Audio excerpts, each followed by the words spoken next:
First thing I'll ask both of you ladies is just, like you were saying, the past 24 hours has been crazy. What were your thoughts when you saw what had, come of, the allegations and then the way that Coach Morris ultimately handled it? When I was told that happened, I was in the salon chair getting my hair done. I was like bawling. I called Angel and I was like, oh my God, like it's normal to feel guilty about that kind of thing. It's just, I feel like he victimized us again, making us feel bad. But I mean, that's all I can say. I was shocked, honestly.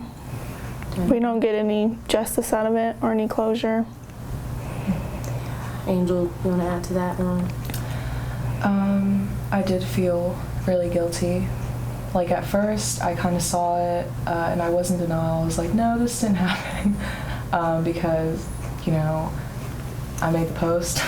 I felt really guilty, and then like having Savannah call me, and she was crying, I felt even more bad for them, honestly, for the victims.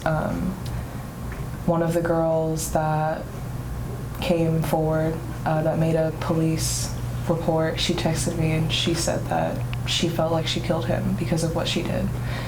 And that to me is just unacceptable. I thought about his family, his wife and his kids. I don't know, if she knew, but losing her husband, the kids losing their father, like just all around, just a lot of guilt. But really, I will say I do stand with them 100%, honestly. They're never going to get closure, they're never going to get justice, and he will never stand trial. This was not the outcome that we wanted. We did not want him to kill himself. We did everything we were supposed to do, and it just kind of seems like it was all for nothing now. Yeah, definitely. And then, you brought up something really important there. Like you said, felt victimized. You felt guilty about the whole thing. And I feel like, back when this was, all happening, I'm sure that's the way you guys felt back then, so young, not really having a voice. Talk to me about what it was like when you were, questioned about what was happening back then. So I had moved, I went to City View my sophomore year, and that's when all the stuff with Coach Morris had been happening. After that, I got in a little bit of trouble at City View, so I transferred schools. I went to Hershey. It was either towards the beginning or the middle of the year is when the two principals came and talked to me, and they gave me the option of whether I wanted my parents in the room or not. I didn't want to be looked at any differently by my parents, so I told them no. So they took me into the office and they told me, like, have you and Coach Morris ever had any relations? I was like, no, but he's thrown some comments at me that made me felt very uncomfortable. And they looked at me and they're like, well, I go to church with his family and I know his wife and his kids. So at that point I was like, there's no point in me telling the rest because I obviously have no voice here. It's the higher authority against a 15, 16-year-old. Mm-hmm. So. Definitely. And do you ladies think that's the reality that a lot of, his alleged victims face? Yeah. If you see some of the posts on Facebook now, you see, oh, he was a good coach. He would have never done this. All you B words are lying, like just totally coming after our throats. Yeah. The same people that were saying, oh, why didn't you go to the police? Why didn't you file a police report? That's why. We went and this happened. Mm-hmm. We went and filed the police report. You guys told us that we shouldn't have brought it to social media. We should have just gone to the police. We should have gone to the school. It went to the school multiple times. We went to the police. We did everything that they were telling us to do, and we did it. And now it's like, you guys are pieces of shit.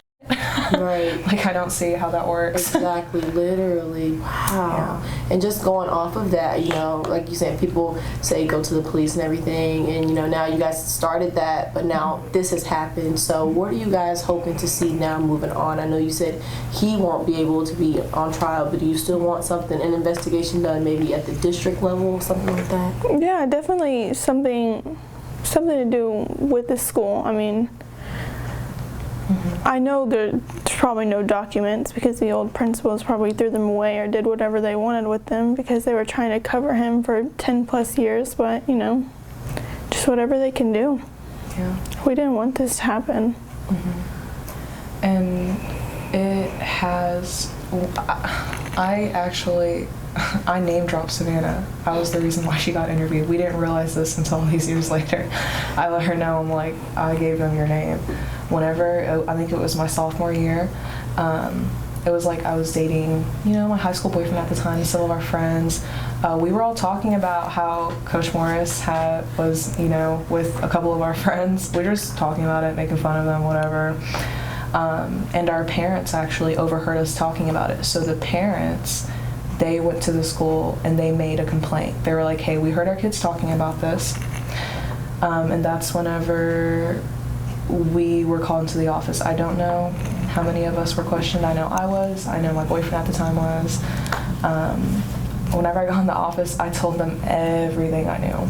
I gave them Savannah's name. I gave them my other friend's name who was having intercourse with him. I told them everything I knew. I was interviewed by Daryl Frazier and Tony Bouchong. I will say Tony didn't do a lot of talking, but Frazier, he was kind of leading the interview. After I told him everything, he just looked at me and he was like, do you understand that these are very serious allegations? Like, are they true? And I was a sophomore. I was like, yeah, like I'm talking to my friends about it. They're showing me their text messages. Like, I believe them. But then, like she said, like the guilt tripping kind of started. He talked about, he was like, you know, I go to church with Coach Morris and his family. We all go to church together. I've known them for years. He told me that, you know, he had a wife and kids. And that by that point, you know, I had started crying. I had a whole mental breakdown in the office. I went and told one of my teachers what had happened.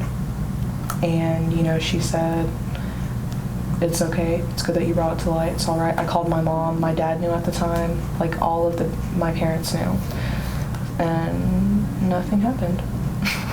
Wow. So at the time, you both were interviewed by then principal and superintendent, correct? Mm-hmm. Gotcha. Wow. And last, I want to ask you ladies, do you think, you know, now if this is something that maybe occurring elsewhere, do you think now districts are pretty much, you know, at the forefront to actually, if they hear an allegation like this, you want them to take the proper steps to do something about it so other young ladies, students don't have to go through what you ladies have been through and your friends have been through? Definitely. Exactly. A police report at the least should have been made. At the very least, the police should have been contacted. I mean, that's like they have to legally. They're obligated to. Mm-hmm. Mm. They never did. And we just talked about, so when you saw what he had posted on his Facebook and what he said, you know, what stuck out to you and what did you take from it? The part that stuck out most to me was the sentence where it said, I love what I did and who I did it with.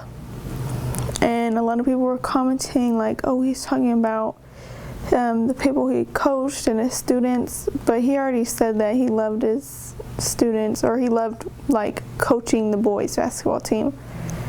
That whole sentence was definitely, I feel, towards his victims. I'm sure that's hard to grapple with. Thank you ladies again for all being here and being so strong and sharing your story about what happened. It takes a strong person to do that, and you ladies are also strong. So thank you. I'll stop rolling again. Okay.